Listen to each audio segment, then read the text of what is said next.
Hey everybody, what's up? Um, you know, I just recently, hold on for a sec.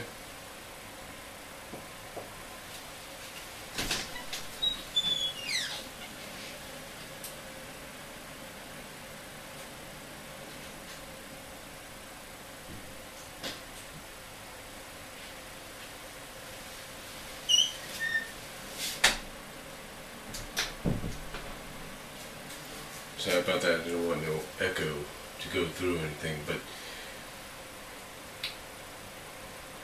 I just recently watched today, and this is the second time I've watched it, to make sure I got enough notes on it, mental notes. I just watched Ian Flynn's interview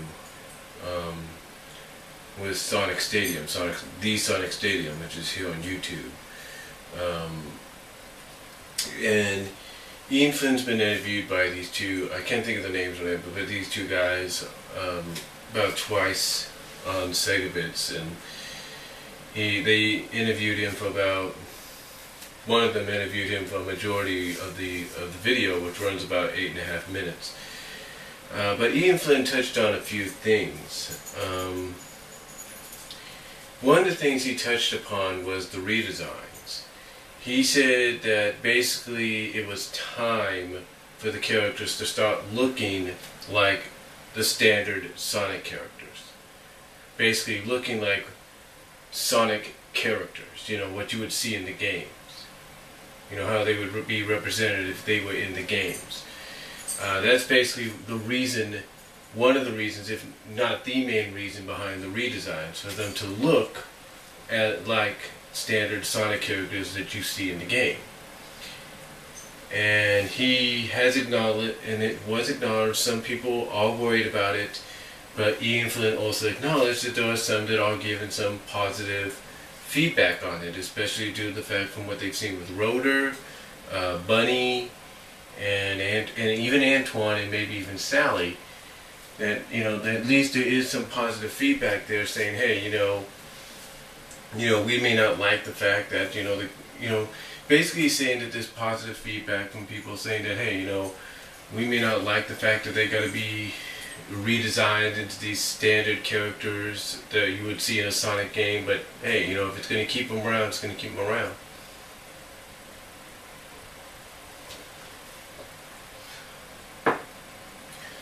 There were some things, and of course I will provide a link to the video interview so you guys can see it. There were some things that he said he couldn't mention and that you would have to read the storyline to find out. Like one question obviously from fans, these questions being from fans, what was going to happen with Scourge and Fiona, and he said, hey, you just gotta read the storyline to find out. He did say we're going to definitely get some new locations revealed, showcased, some new villains, some new heroes, maybe some new vehicles, stuff like that. Really kind of give you an idea, of what to maybe expect in the comics in the near future. One thing that he did point out was one thing he did point out was that Countdown to Chaos, because this was a question that was asked. The question that was asked was, would Countdown to Chaos be like the new 52 from DC, and you know, something like that? And he said, basically he said, hey, look, you don't read 250 issues just to restart. That's basically what he didn't exactly say it in that way, but it's like, hey, you don't read 250 issues just to start with a new continuity. Basically, the old continuity is still going to be there, and like I said, he basically pointed out that you don't read 250 issues just to not use that old continuity. It's still going to be used. It's still going to be the same continuity. It's just going to be the fact that the characters are going to be certain things and certain elements and characters are going to be softly rebooted. Sort of like the redesigns, I believe, I've said this before myself, and I'm sure some others would agree, and I'm thinking Flynn would even admit this when he can, that this whole Genesis wave in Countdown to Chaos, that's going to be causing the Countdown to Chaos situation, is going to be the reason, storyline-wise, that the characters get changed around, basically get a new look, if you will. So that's going to be something to look forward to. So yeah, basically he's acknowledged that the old continuity is not going away, and because basically he said it wouldn't make sense to start off with a new continuity, like a rebooted continuity, after 250 issues. It doesn't make sense.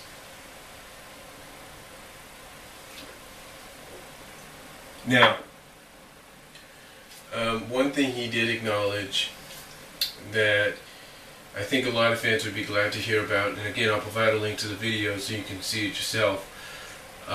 He acknowledged that one of the questions was basically, what does he have planned for future stories?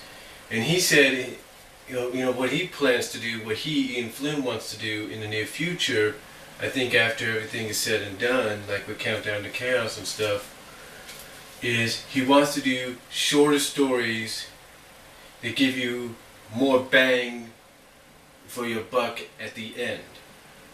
That basically, even though these shorter story arcs will lead to something bigger towards the something bigger in the end itself, in the end of the overall arc, that these mini sub arcs will kind of have a conclusion that will give you more bang for your buck, that'll basically make them more worthwhile than what you would be expecting previously. And again, you can listen to what he has to say about that, and it's towards the end of the video if you guys want to just forward to that when you click on the link.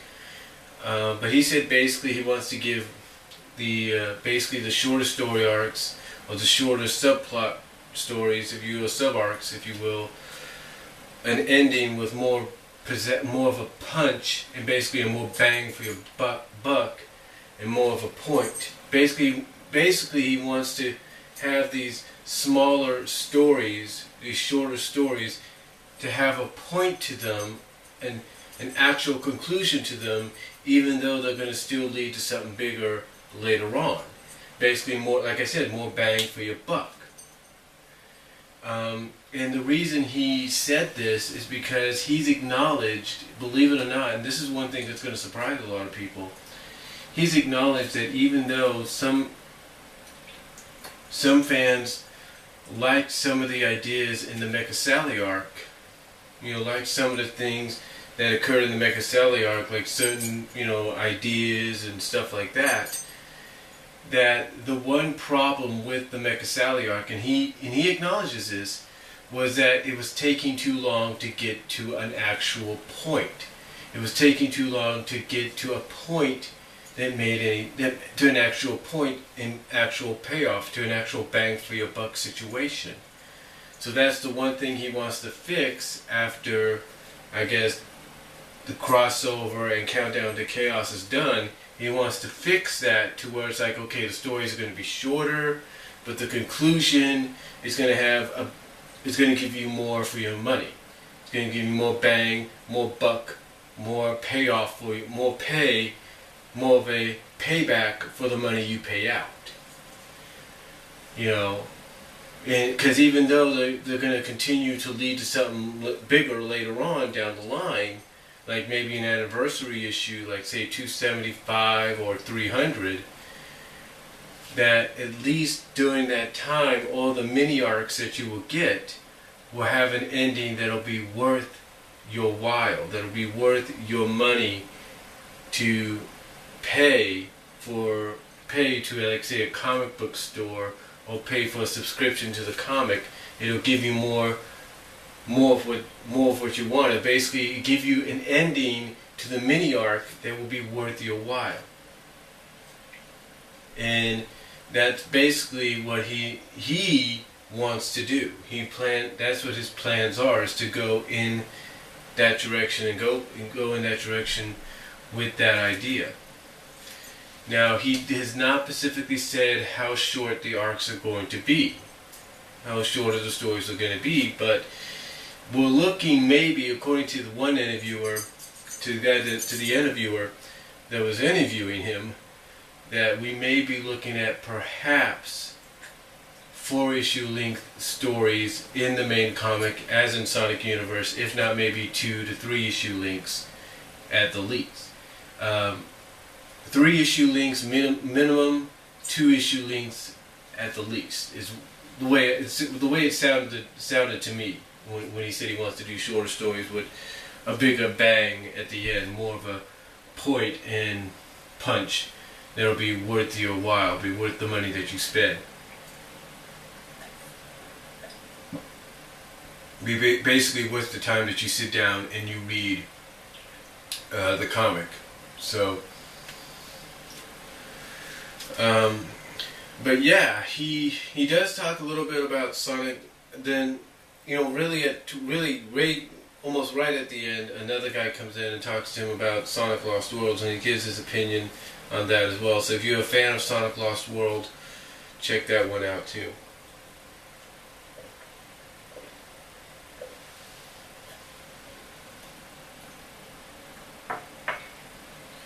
Check that one out too. But yeah, those are basically the things he pointed out. He basically said that we're going to have new villains, new heroes, new location, new vehicles. That basically the old continuity is still going to be there, due to the fact that you don't read over 250 issues of a comic just to restart with a new continuity. So the old continuity is still going to be there. Again, the reason he said the Freedom Fighters got the new looks is because it was time, in his mind, in his words, or it's that they started looking more like the standard Sega Sonic look. Basically the standard Sonic look of today. Basically what they would look like if they were in a game.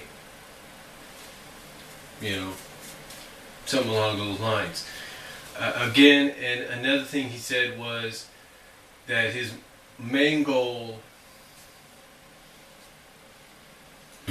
Excuse me, just drank some soda there. Some Dr. Pepper, that is. And he also said if you're a fan of Scourge and Fiona, if you want to find out what happens to them, you got to read the stories upcoming. As well as he said that his main goal after this crossover, and probably after Countdown to Chaos, is to start doing shorter stories with bigger payoffs, even though they're still going to be part of something that's going to, even though those mini arcs, as I will call them, are going to be leading into something much bigger later on, that the conclusion of the mini arc will have a good enough payoff that in his words will have a bigger punch and will have a better will have an actual point and have an actual point, an actual conclusion and reasoning behind it, while at the same time it leads to something larger in the end. I mean, later on, down the line, mostly like in an anniversary issue. So, again, I will provide the link down below to the video so you guys can check it out yourself. But my personal opinion on this is, I think with what he could tell us, he gave us pretty much a good idea as to why certain things are happening the way they are. And that he basically gave us an idea of what his main goal is for the comic storyline wise. And I think again, with what he could tell us and what he says here, I have to give him some credit. I'm not trying to kiss his ass or anything, excuse my language, but I'm going to give him some credit that at least he's given us an idea of what to expect in the comic, especially with Countdown to Chaos. He's given us a reason as to why the designs are the way why the characters are getting redesigns and everything. and also that his goal, like I said, is to, and like he says, is to basically start doing shorter stories that have a bigger payoff to them, that at the same time will continue to lead on to something bigger down the line. So again, I'll provide the video down below so you guys can check it out yourself, and let me know what you guys think after watching this and that one, and I'll talk to y'all later. Peace out.